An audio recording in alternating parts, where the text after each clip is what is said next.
first speaker this afternoon is Siva. He's going to be talking about stability bounds in statistical optimal transport. And I'll just let him take it away. Okay. Thank you very much. Thank you all for coming. Thank you for the invitation. Okay, so let me just get started. So today I'll talk about some joint work. Everything I'll talk about is joint work with Tudor, who's a student of Larry and mine, a former student, and is now a postdoc at MIT, and John Swede, who's at NYU. Okay, feel free to interrupt me at any point if you have questions. Let me begin with some very, very broad motivation for the kinds of things we'll be talking about today. So I'll give you some background in optimal transport in a few minutes. But OT you should think of as it's a very old field. You'll see that most of the questions go back to the 1700s. It's a field that lies at some intersection classically between operations research and mathematics. Recently, there's been a lot of renewed interest because the OT framework, you will see as we go through the talk, it introduces a set of tools. It gives you some way to map between distributions, to measure distances between distributions, and so on. And these tools have a lot of very attractive properties. And so as a result, they've become sort of widely used throughout machine learning and statistics. So there's lots of recent examples. So things like diffusion models somewhere under the hood use some sort of optimal transport intuition. You can think about adversarial examples have been phrased in this language and so on. And maybe the thing that this talk will focus on is trying to get a better handle on statistical aspects. So particularly when you try to apply these tools to data, you might want to understand how easy is it to estimate various objects. So how easy is it to estimate the distance between distributions? How easy is it to estimate the optimal transport map between distributions and so on? And I will try to convince you maybe that for these problems, even the most basic questions we have very little handle on. And so that'll be mostly the focus of the talk. And I'll tell you why some of these problems are interesting and hard. And this is part of the theme that trying to understand or solve these statistical problems, even though they are purely statistical questions, trying to understand them and get a handle on them will require somehow understanding some amount of PDEs, some amount of convex analysis. So it has some interesting challenges. OK, so with that very broad motivation in place, let me start off by just introducing to you what optimal transport is all about. So first, let's start off with a picture. So just trying to understand what does transporting mean. So here's the general setting. You're going to be given a pair of distributions P and Q. And what you'd like to understand is some way to construct a map that maps the first distribution to the second. So you should imagine in your head that you have the distribution on the left and the distribution on the right. And if you want to map one distribution to another, what you're being asked for is to construct this vector field, which just tells you where to push mass, so that if you started with this distribution and you somehow followed this map, you would end up at the target distribution. So there's peaks and some troughs. So maybe you want to push mass out of the peaks and into the troughs. Okay, slightly more formally, what you're looking for is the following thing. You're looking for a transport map T. So if I give you a transport map is something that has to satisfy this property. If you're given a sample from the source distribution and you pass it through this transport map, you have to get a random variable which has distribution which is equal to the target distribution. So this is what it means to be a transport map. It's a map that takes samples, random variables with one distribution. And if you pass it through the map, you get random variables with the second distribution. Okay, and throughout, I will use this notation that T pushes forward P onto Q. This is just to say that it's a transport map between the distributions P and Q. Okay, if you have questions, stop me at any point. Good. So now you can say, OK, maybe potentially there are many transport maps between distributions. And so you have to say, OK, what do you mean by find me a transport map? And this formulation, maybe the original one, goes back to Gaspard Monge in the 1700s. So what he said was, OK, if there are many transport maps, then what you're looking for is one that has minimum cost.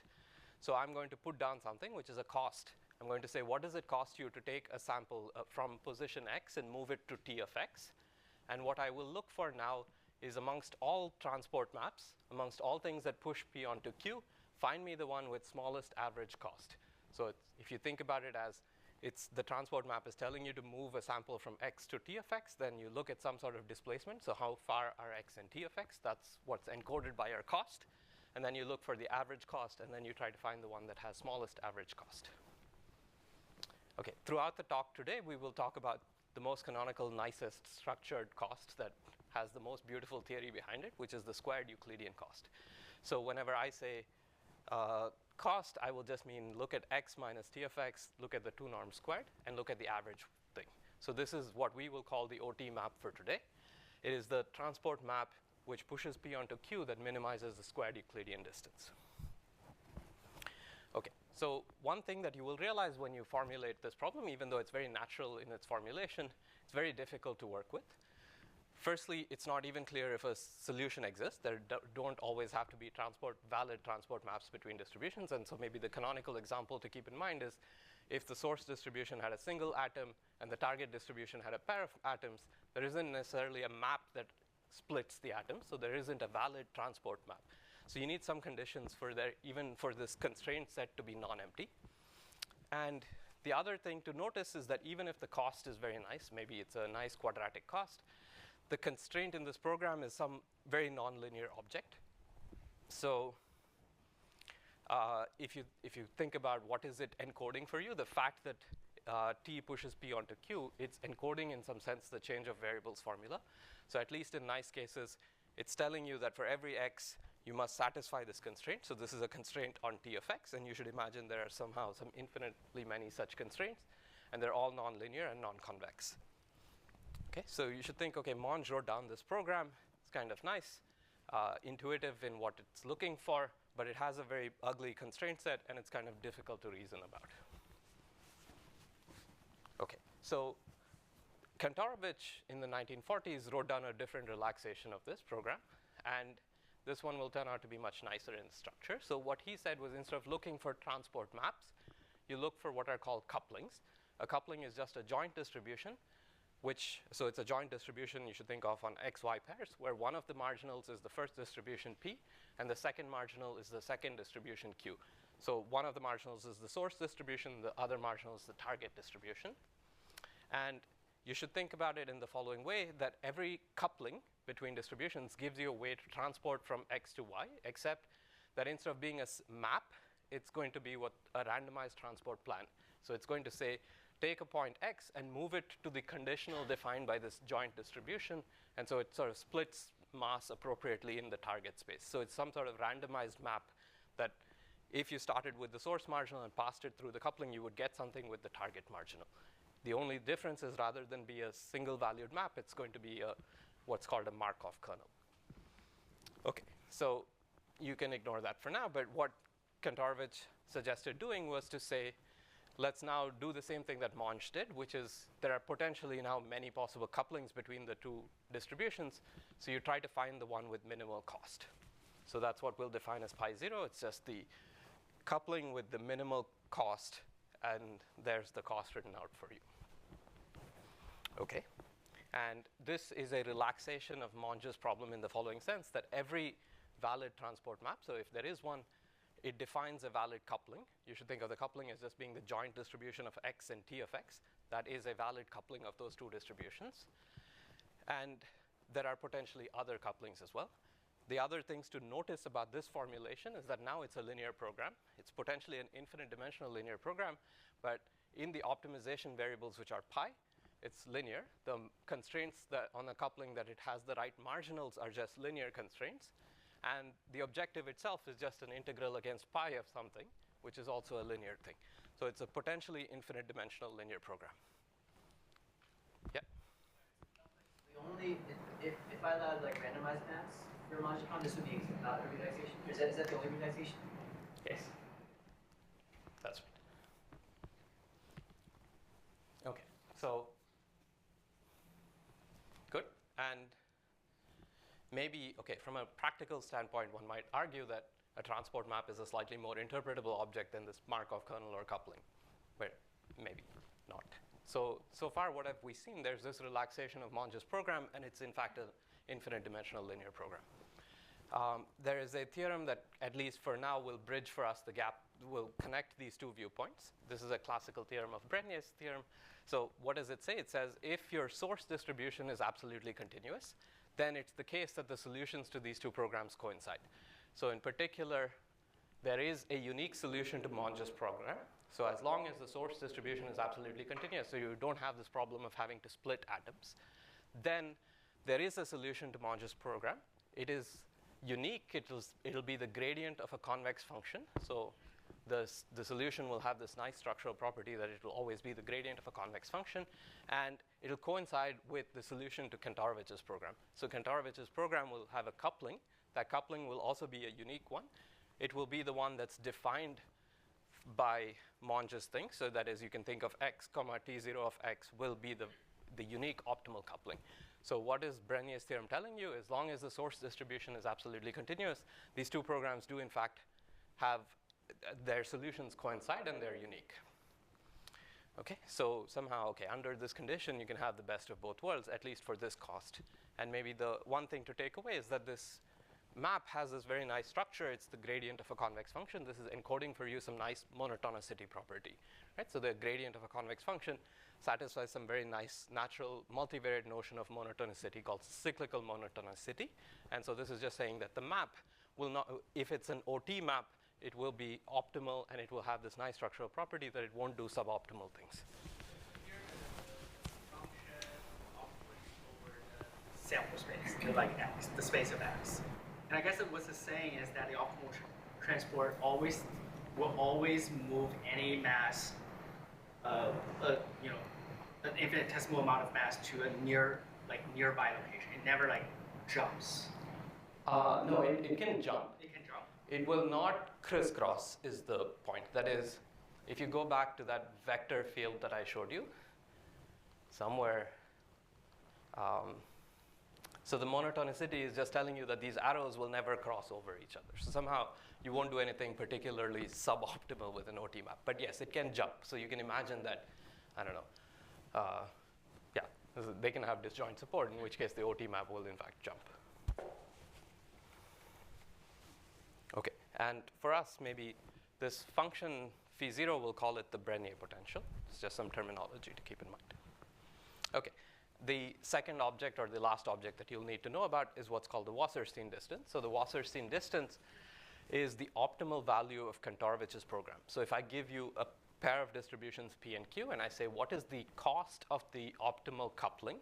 So the cost that the minimum value that I can attain in Kantorovich's program, that turns out to define a metric on distributions, which we'll call the Wasserstein distance. So in this case, because we're using the squared Euclidean cost, this will be the W2 squared distance.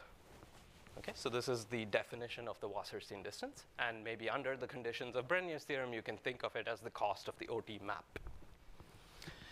And maybe generally, this is the way to think about the optimal transport framework, that it's a very powerful idea that tells you how to lift a metric on a ground space. So the metric on a ground space encodes the cost, and you've somehow figured out how to lift a metric on a space to a metric on distributions defined on that space. And it will somehow inherit nice properties of the ground metric. So if I take my distribution and somehow perturb it in the underlying space, I will not blow up the distance. So this is just a way of taking distance on space, lifting it up to distance on distributions defined on that space. Yeah? Are you specific to L2? No. So that is you can define the Wasserstein distance very generally for, you can put, usually people think of it as LP distances on the right-hand side. No, Brenier's theorem is very specific to quadratic cost. Yeah. So how is Wasserstein defined in this way? Whether it's a proper metric, how does that depend on whether you use your base metric as a distance or as a distance square? How does that work? Yeah, so the Wasserstein distance is usually defined only for costs which are LP costs. So you take x minus t of x, usually Euclidean norm raised to the power p, and those are the WP distances. And then those are all metrics. If you play with the underlying cost, it may not define a metric, and then you have to be careful. Yeah. Good, thank you. If I use L1 and without square, that's still proper distance. That is. Zayed wants to say something. No, I didn't. Okay. Yes. So that one is, but I think if I just sort of generally defined a cost with and the cost itself doesn't satisfy things like triangle inequality, it may not be the case that the lifted distance will be a metric. Okay, so let me just say something about some features of the distance and maybe how you should think about it. In some sense, you'll see a little bit more, get some more intuition as the talk progresses, but you should think about it as somehow it's not brittle, and this is why statisticians used it in the 1960s and 70s to reason about the bootstrap and things like that, which is that it's well defined between a discrete distribution and a sample, or a continuous distribution and a discrete distribution. So usually when we think about distances like KL and TV and Hellinger, those are only meaningful when, say, both are continuous distributions or somehow they both share the same support in some sense. Whereas the Wasserstein distance continues to make sense. I can think about it between an empirical distribution and a population one, and it'll still make sense. And in particular, under some relatively mild conditions, it'll be the case that the empirical distribution will converge in the Wasserstein sense to the true distribution. So if I give you a sample of size n without any smoothing, it is the case that the empirical distribution is a sensible estimate of the population distribution in the Wasserstein sense. Right? So this is one of the reasons why people like it, that you can sort of solve tasks like density estimation without smoothing. Okay, and this property will also turn out to be useful in applications where you try to minimize the distance. The other thing that is nice and, again, unique to Wasserstein type distances is that when you take averages with respect to this distance, somehow things are shape preserving. So maybe this is easier to understand from the figure on the right. So if you said, take something which is a Gaussian on the left and a Gaussian on the right, and you say, what is the midpoint? What is the barycenter? So what is the average of these two distributions? Then you can define the Wasserstein barycenter. It'll turn out that the Wasserstein barycenter will be a Gaussian in the middle. Whereas if you said, what is the Euclidean average between these two things, it would be some sort of mixture of Gaussians. So in some sense, if you average Gaussians according to the Wasserstein metric, you will get back a Gaussian, but that property is not necessarily true for other things. Okay, so there's some sense in which barycenters make sense with Wasserstein distances. Let me also just briefly say that there are lots of applications, and they all revolve around these properties that we've seen, that when you work with optimal transport, you don't just get a distance, but you also get a way to map between distributions, and the distance itself has some nice properties. And so as a result, there's been a lot of applications throughout statistics and machine learning in the last few years. So let me now finally get to the meat of the talk, which is I'm going to tell you a little bit about estimating optimal transport maps. Let me pause for 1 second to see if there are questions.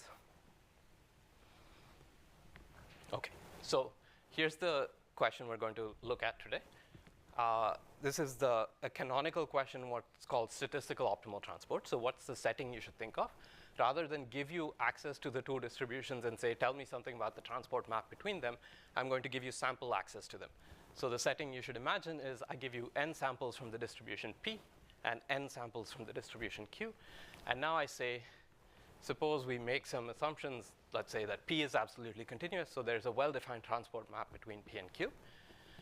What I want is for you to construct an estimate without access to the distributions, with just sample access, and hopefully so that that estimate is good in some sense. For today, we'll just measure how good your estimate is by saying how far is T hat from T0 in some squared sense on average according to the source measure. OK, so this is some risk, some L2 type risk that we've put down. Yeah? Crucial that both you have an equal number of samples from open loop convenient here. It is not crucial, but the theory will somehow then just depend on the minimum of those two samples. You'll see why in a minute. Yeah. So one was, the square of the other. I'm still stuck with the lesser of the two. There's no benefit to the extra samples from P or whatever.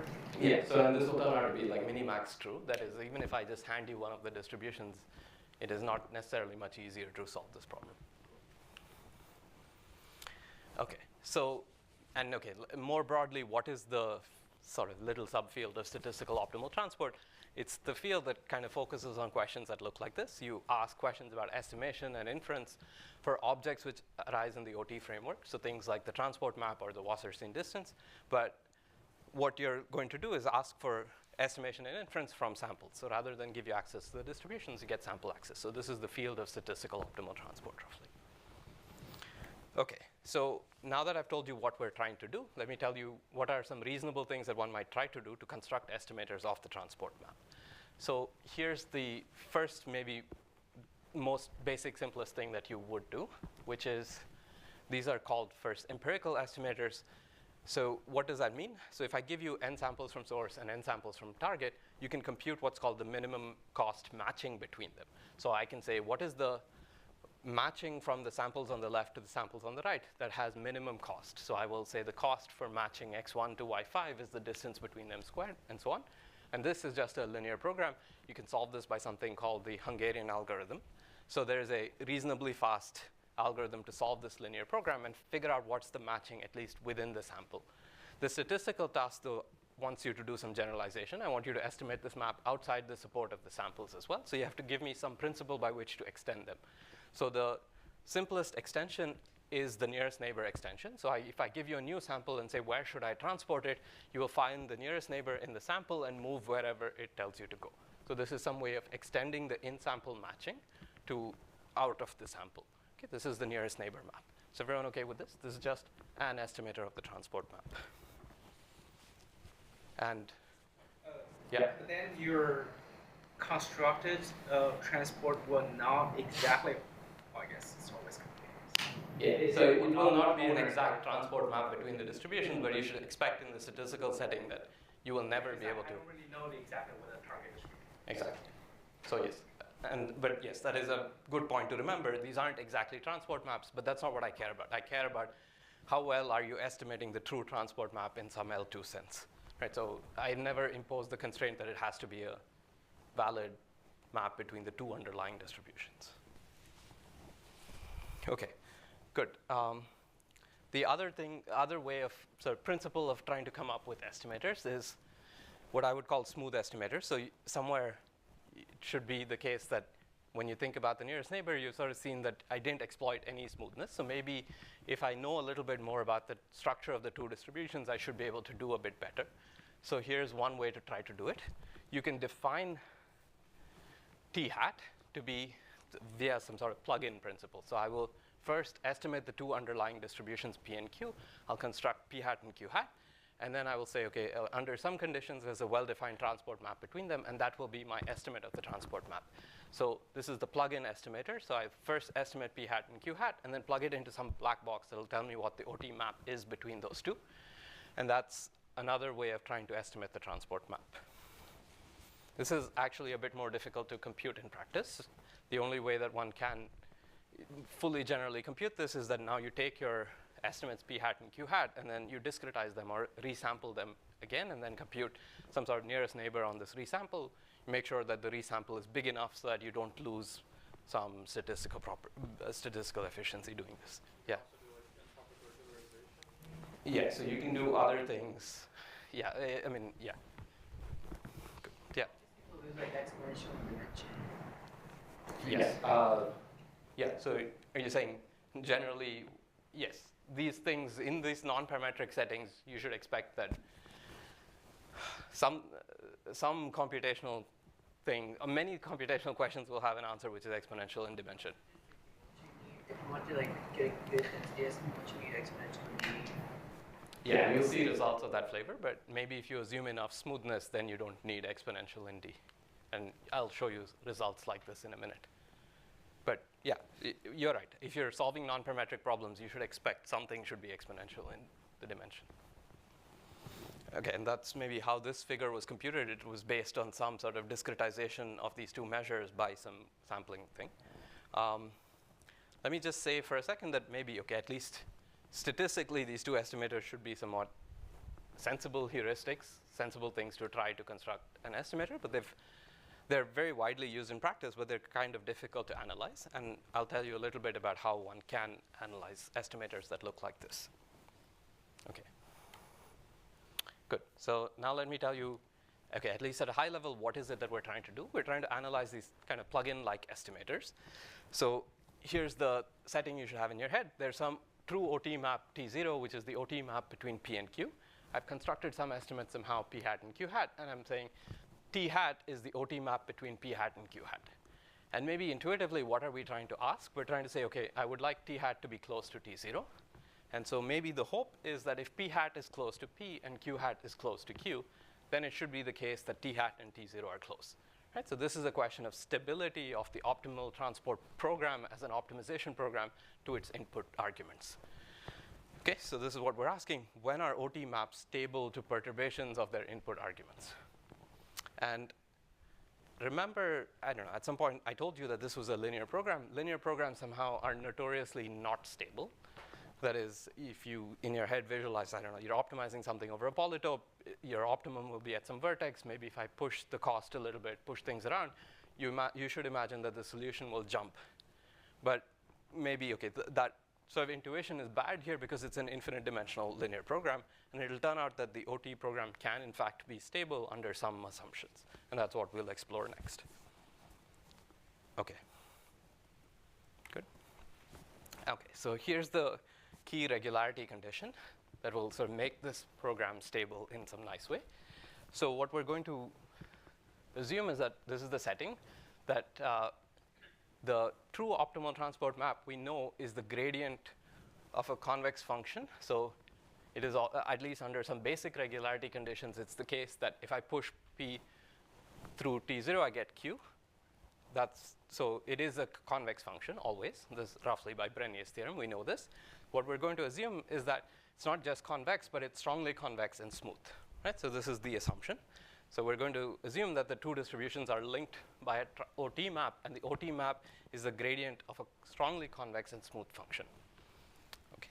And this assumption is kind of strong.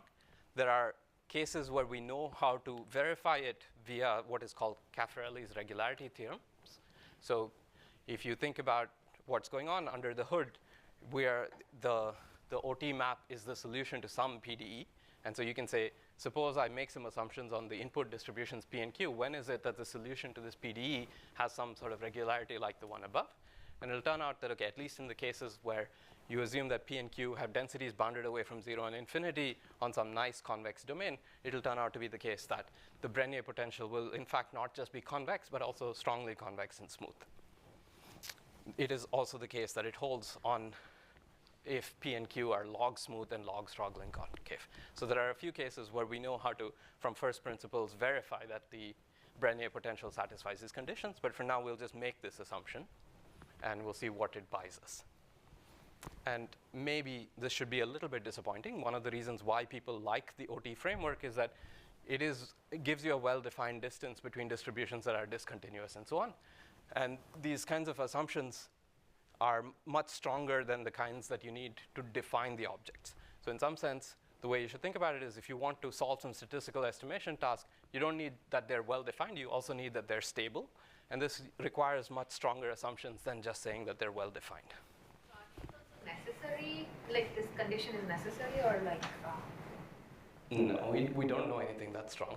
Are there any more like relative conditions, like say something on the density ratio between like P and Q? So I think you should think of density ratios as being useful for defining things like F divergences. Yeah, okay, that makes And sense. these are Yeah, kind of that different makes as a sense. class, Yeah. but I'm not sure. Yeah. Okay, so good. So now finally, let me get to the punchline. So suppose you're willing to make that assumption. What does it buy you? Okay, for a second, you can ignore the term in the middle. So here's a theorem. What it says is the following. Suppose P and Q are linked by this strongly convex and smooth potential. Then take any estimator P hat and Q hat. Then from P hat and Q hat, I will give you some way to compute a T hat. You should think of it roughly as the OT map between P hat and Q hat. That object will, in fact, be very close to T0. And in particular, the distance between T hat, so T hat is think of it as the OT map between P hat and Q hat. Its distance from T0 will be upper bounded by the squared Wasserstein distance between P hat and P and Q hat and Q. Right? So what is this saying intuitively? It's just telling you that the OT program, if you make the assumption that the potential that links P and Q is smooth and strongly convex, is stable to perturbations of the input in the Wasserstein distance. So provided you can control the terms on the right, so your Q hat is a good estimate of Q in the Wasserstein sense, and P hat is a good estimate of P in the Wasserstein sense, then it'll be the case that the estimate of the transport map, the plug-in estimate, will be a good estimate of T0. Okay, so you should think of this as a fairly strong stability bound. It applies with essentially no conditions on p hat and q hat. Makes some very strong assumptions about p and q. But the statement that you get out of it is quite useful and nice. Yeah? Isn't the empirical rate of convergence of p hat to p in high dimensions also exponentially bad? Yes. So if you assume no other structure, then you should expect that those things will look like n to the minus 1 over d, so exponentially bad. Yeah. But you can impose more structure on them. So for instance, if you said they belonged in some parametric class, so that is the true distribution was a Gaussian, then maybe you can get parametric rates for the thing on the right. So if I said the true distribution was a Gaussian, then you can construct the MLE will be a reasonable estimate so that the Wasserstein distance of the thing on the right will actually scale not exponentially in dimension. So we can't just take the empirical right there if you want. You cannot take the empirical, but you can take the MLE. Good. Yeah. Okay, so what is the key statistical implication for us? So under these assumptions, a little bit strong, it is the case that to understand how well you can estimate a transport map, it's enough to understand how well can you estimate densities in the Wasserstein sense. Okay? Yeah. Go back a sec. Yeah. Can you replace p hat with p on the left hand side? Shouldn't that concentrate? Not so easily, unless, so remember this is some sort of, unless you can say that the thing is, I don't know, either Lipschitz or p hat over p is bounded, you can't sort of trivially replace p hat by p. I guess that was my question. Is the transport map, is there any regularity on them? Can you say if they're smooth in any way? Yeah, so for the nearest neighbor one, which is the case where you most usually want to do this, we've assumed that T0 is already Lipschitz. It'll turn out the nearest neighbor map is a Lipschitz thing. So then you can sort of say, you can bound the loss for moving from p hat to p. But yeah, generally you have to be a bit careful doing this. Yeah? So why is this result so different from the linear programmers? You mean why do you get stability in this program? Why do you get stability here and not in a linear program? I mean, it is a linear program. So I'm not saying that it is just that it's an infinite dimensional linear program. So maybe your intuition about vertices and polytopes is a bit misleading. It's the case that somehow there are infinitely many vertices to this program. And so when you move things around, it is stable in this sense. I guess it's not, it's not the case that every linear program is unstable. This one turns out to be pretty stable under this assumption. Okay, good. The other thing that maybe if we have time we'll come back to is that you can also view this stability bound as having arisen from upper and lower bounding something in the middle. And the thing in the middle is some sort of Taylor expansion of the Wasserstein functional. So you can look at the Wasserstein distance between p hat and q hat and say, what does it look like? It looks like the Wasserstein distance between p and q and some first order linear correction. And then whatever is left over is some second order object. So that's the second term in the Taylor expansion. And that's what's being upper and lower bounded to give you these kind of things. So it's just saying that there is some linearization of the Wasserstein distance that's sitting in between those two terms that's on the left and right. And let me say also that qualitative stability bounds like this that say, okay, I don't know, if p hat converges to p in the Wasserstein sense, then the transport maps converge, are known under much weaker conditions. This is a very quantitative bound that says exactly what's the transport map error and how does it exactly relate to the Wasserstein distance. So it requires a bit stronger conditions. So one of the questions was, do you get exponentially bad in dimension rates? And you often will. Let me point out that, okay, if you assume enough smoothness, then it will turn out to be the case that this will not be exponentially bad, but you do need some very strong assumption on how much smoothness you have. Okay, so without any smoothness assumptions, you can analyze things like the nearest neighbor estimator. You will get these n to the minus 2 over d rates. Let me just say one thing about the transport map estimation rate. The transport map estimation rate under some smoothness assumptions on T0 looks like this. And if you think about it, it's somehow slightly faster than the usual non-parametric rate. So the usual non-parametric rate, if you're used to this, looks like n to the minus 2 alpha over 2 alpha plus d. And so you get a little bit of an upgrade here. And this is because the things you're estimating actually do have a little bit more structure. They're not just smooth, but they're also the gradient of a convex function and things like that. So you have a bit more structure to exploit, and this leads to slightly faster rates here. The other maybe interesting aspect is how do you, once I said, okay, how do you prove theorems about this? How do you use the stability bound? So what I said is that it tells you that the transport map estimation rate is upper bounded by the density estimation rate in the Wasserstein sense. So a question is, how do you understand how well can you estimate a density under the Wasserstein distance? It turns out that there's at least one thing that is nice, which is in the case when you assume that the distribution has a density lower bound. So imagine it's supported on some compact set with a density lower bound.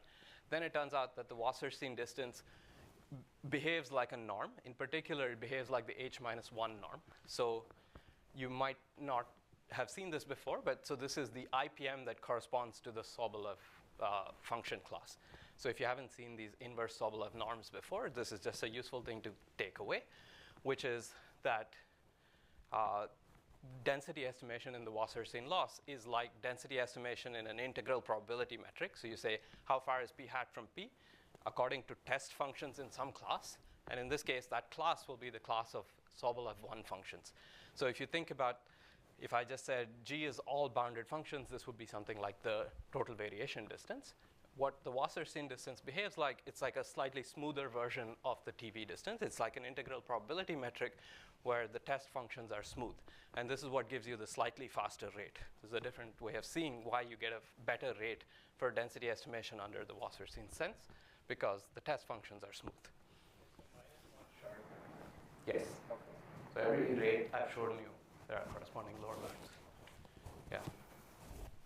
OK, so then let me skip this part. And OK, let me just tell you one other thing, which is that you can also talk about this other question in statistical optimal transport, which is just given samples from the distribution, how well can you estimate the Wasserstein distance between the two distributions? So this is a classical functional estimation question. I don't care about you estimating the distributions well. I just care about trying to understand how big is the Wasserstein distance between them. And I can use this for things like hypothesis testing.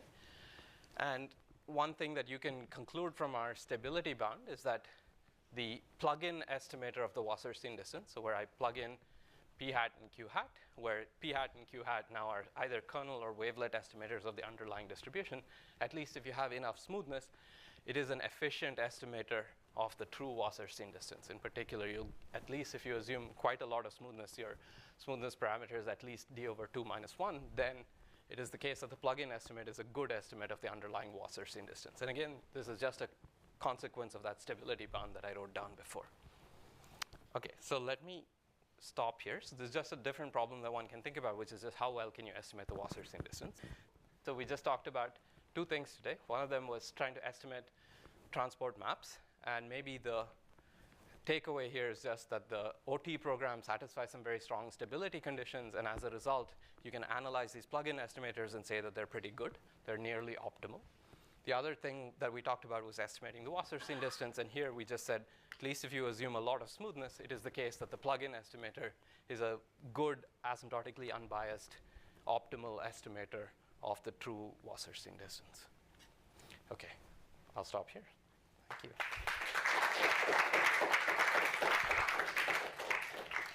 So I guess one question is that since you'll be considering the non-parametric case, right? It's like I don't have a parametric form of the not only the distributions but also the form of the transport, right? So suppose I'm in the setting where, let's say, I'm actually learning the transport from a hypothesis class, and statistically, will the rate still be dominated by the curse of dimensionality, or let's say the capacity of the transport class will help bound things and avoid the curse?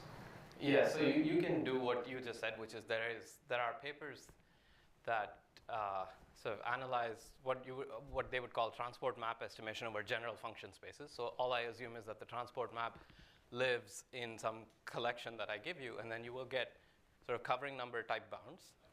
But you will need to assume that these transport maps, for instance, the ones that I gave you, are all gradients of smooth and strongly convex functions. Somewhere you do still need the stability assumption to work for you. Right, so if I give you a bunch of candidates and I promise you that they're all the gradient of something that's smooth and strongly convex, and you have to select between them, you can get these covering number type bounds. Even if the samples themselves living in very high dimensions. Yes. That's right. And just to confirm your last result, you're saying that if the distributions P and Q are smooth enough themselves, then previously you said that you could leverage that by saying, first do a density estimation, and then plug the estimate densities into Wasserstein. You're saying here is that you don't even need to do that. You can No, just you do. So these are the smooth estimators. You can't just plug in the average of deltas. Yeah, you can't just plug in empirical measures. Yeah, you do need to use the smoothness. So these are like kernel or wavelet estimators. Good. Yeah, thank you. Does that converge with D going to infinity or N going to infinity? This is n going to infinity.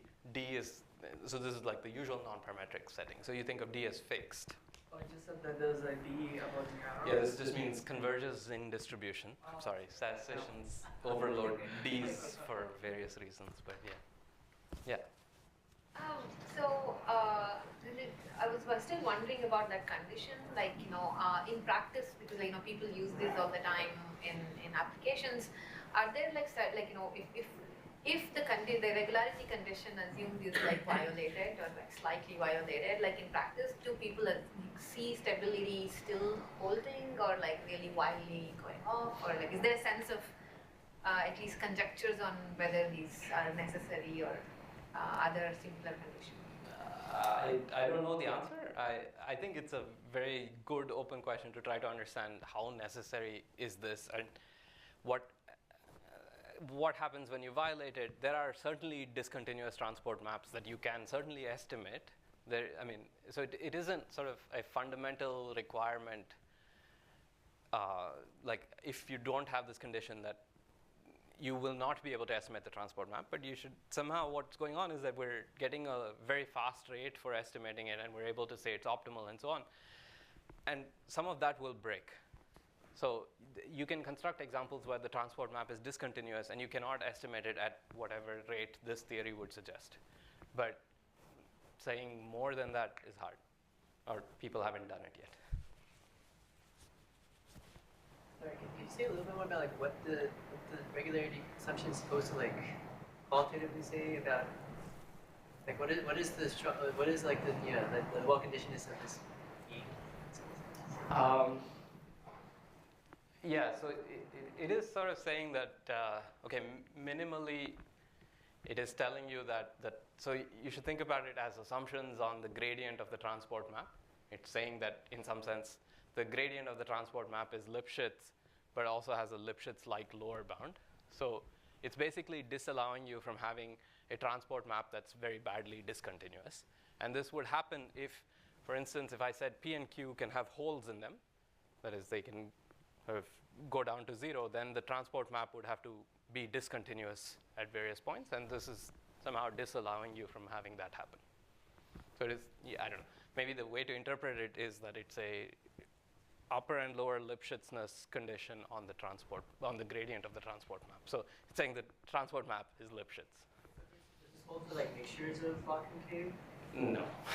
Can you interpret this as some geometric condition on the feasible set for the LP itself? That thing has some uniform convexity or uniform smoothness property?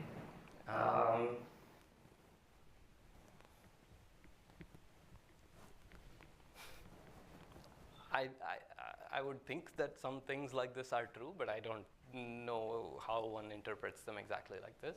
But you can interpret these kinds of conditions as giving you stability bounds on the dual. So that is the way that people came up with this, is that, you can derive the dual to the OT program. It is also a linear program. But this condition will give you that there are some partially optimized versions of the dual that have quadratic growth. So it is a condition that gives you a lot of stability of minimizers of the dual. And this theorem is basically saying that primal also inherits that kind of stability. Super dumb question. I just have some hard time getting the intuition of this phi zero gradient thing, because it feels to me there's some type of mismatch, right? Because for transport, you're trying to move a point in space x, to another pointing space T of x, right? But the gradient of something like a potential function is a directioning space. How come a direction is a position? I don't know. I guess it's a very vague. Or another way maybe to put it is like, if I imagine this like phi 0, like let's say it has an optimum, like maximum, then the gradient there is 0, right? So saying that there you should move the point to 0. So somehow I feel like if you have the optimum in phi 0, that's kind of like a special thing, but the 0 point in the in the target space is kind of like arbitrary point. You know what I'm saying? Vaguely, but I think you are. Maybe I'll make a suggestion. Yeah, We have a sorry. talk, Yeah. then we have a nice big break. Sure. Yeah, sorry.